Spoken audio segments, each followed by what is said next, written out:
उत्तर प्रदेश में विधानसभा चुनावों की उल्टी गिनती शुरू हो चुकी है और इसी के साथ सूबे के सभी छोटे बड़े राजनीतिक दल पूरी तरीके से एक्टिव हो गए हैं। खासकर पश्चिमी उत्तर प्रदेश की सियासत में इस वक्त जबरदस्त चुनावी हलचल देखने को मिल रही है। ऑल इंडिया मजलिस से इत्तेहादुल मुस्लिमीन यानी एमआईएम के मुखिया असदुद्दीन ओवैसी ने पश्चिमी यूपी के मुस्लिम बहुल इलाकों में मोर्चा संभाल लिया है। ओवैसी लगातार ताबड़तोड़ जनसभाएं करके चुनावी माहौल को गरमाने की रणनीति पर काम कर रहे हैं। ओवैसी के मिशन पश्चिमी यूपी का पूरा खाका तैयार है। इसकी शुरुआत 29 जून को बिजनौर की सफल जनसभा से हुई थी और अब अगली बड़ी परीक्षा 18 जुलाई को सहारनपुर में होने जा रही है। सहारनपुर में ओवैसी की प्रस्तावित जनसभा को लेकर पार्टी के पदाधिकारियों और कार्यकर्ताओं ने दिन रात एक कर दिया है। सभा के लिए सही जगह तय करने, प्रशासन से अनुमति लेने और ज्यादा से ज्यादा भीड़ जुटाने के लिए संपर्क अभियान चलाया जा रहा है। एआईएमआईएम इस रैली को पश्चिमी यूपी में पार्टी के विस्तार का सबसे अहम हिस्सा भी मान रही है। कहानी यही खत्म नहीं होती। सहारनपुर के ठीक बाद यानी 25 जुलाई को मुरादाबाद में भी ओवैसी की एक और बड़ी जनसभा होने वाली है।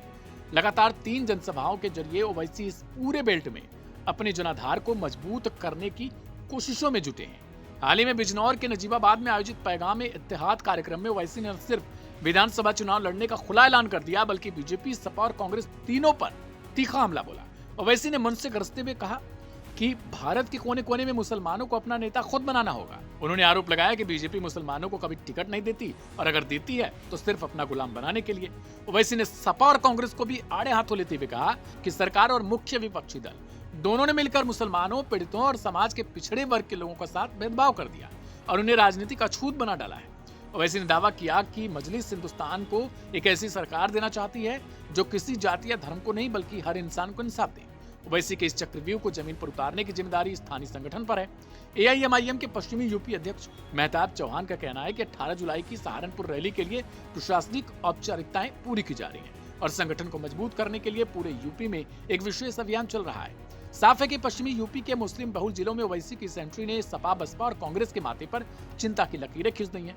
अब देखना यह होगा कि 18 जुलाई को सहारनपुर और 25 जुलाई को मुरादाबाद की रैलियों में ओवैसी की एक हुंकार उत्तर प्रदेश की सत्ता की लड़ाई को कितना बदल देती है।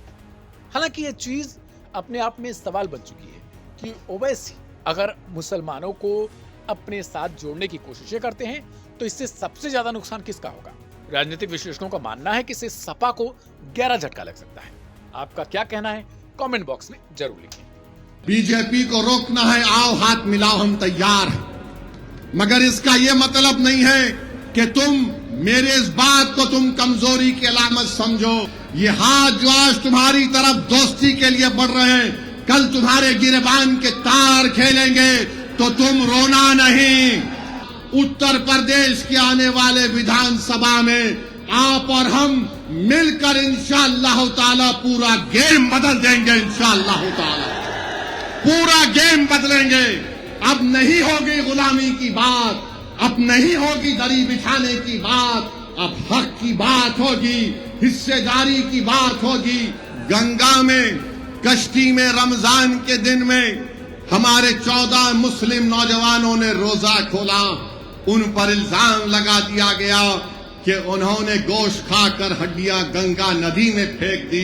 कि चंद दिन पहले एक वीडियो आई कि कोई लोग कश्ती में बैठकर शराब भी पी रहे हैं, मुर्ग भी गोश्त पका रहे हैं। उनको पुलिस ने अरेस्ट किया और दूसरे दिन उनकी बेल हो गई। जो मुसलमान थे वो 2 महीने जेल में थे बच्चे, और जो मुसलमान नहीं थे 24 घंटे के अंदर उनको बेल मिल जाती है। बताओ, ये खुली फिरका परस्ती भाजपा और आरएसएस की और योगी आदित्यनाथ की नहीं है तो फिर किसकी है बताइए आप? टीवी चैनल पर बैठकर बोलेंगे ये हमारे वोट को डिवाइड करने आ रहा है। कौन सा वोट डिवाइड हो रहा है बताओ? कैसे बीजेपी चुनाव पे चुनाव जीत कर जा रही है। बंगाल का इलेक्शन हम लड़ने गए, 280 विधानसभा की सीट 11 हम लड़े, और जब ममता बनर्जी हार गई और हारने के 10 दिन के अंदर उनके 20 सांसद बीजेपी, मोदी, अमित शाह के साथ बैठकर चाय पी रहे हैं। हम साल में 2 मरतबा चांद देखकर हमारे उलमा ईद का ऐलान करते हैं।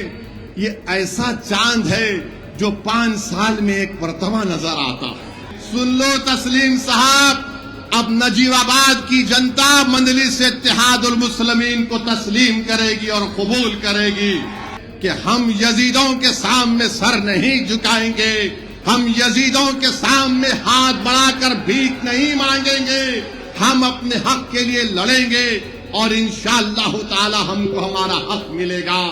यकीनन हम भी नहीं चाहते कि दोबारा उत्तर प्रदेश में बीजेपी की सरकार बने।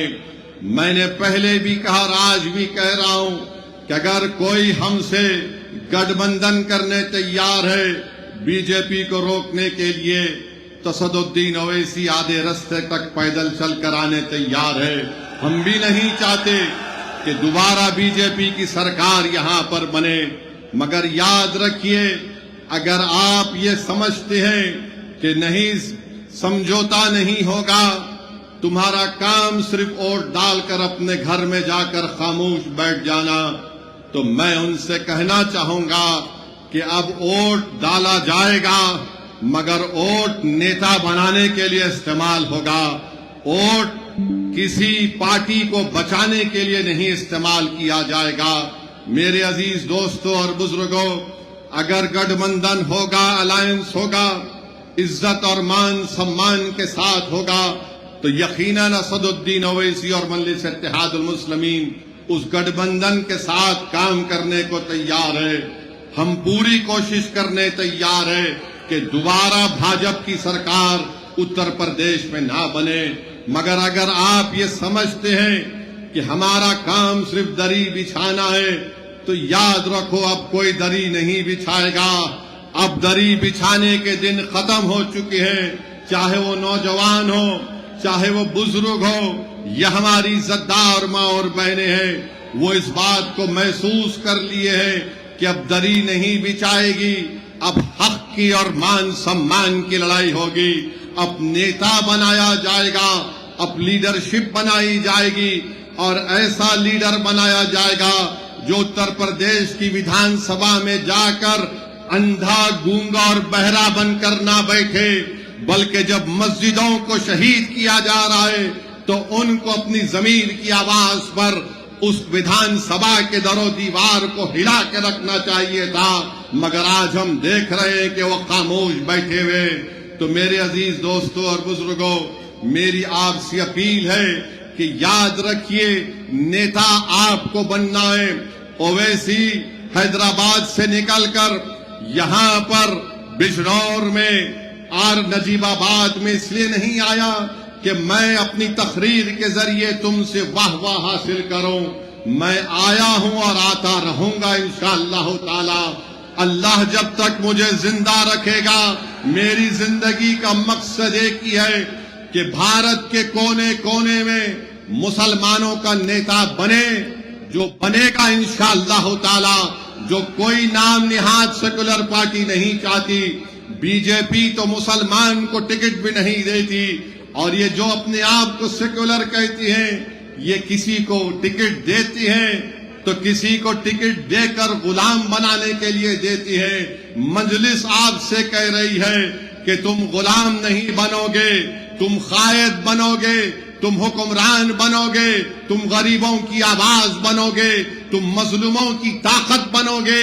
ये मजलिस इत्तेहादुल मुस्लिमीन का पैगाम है।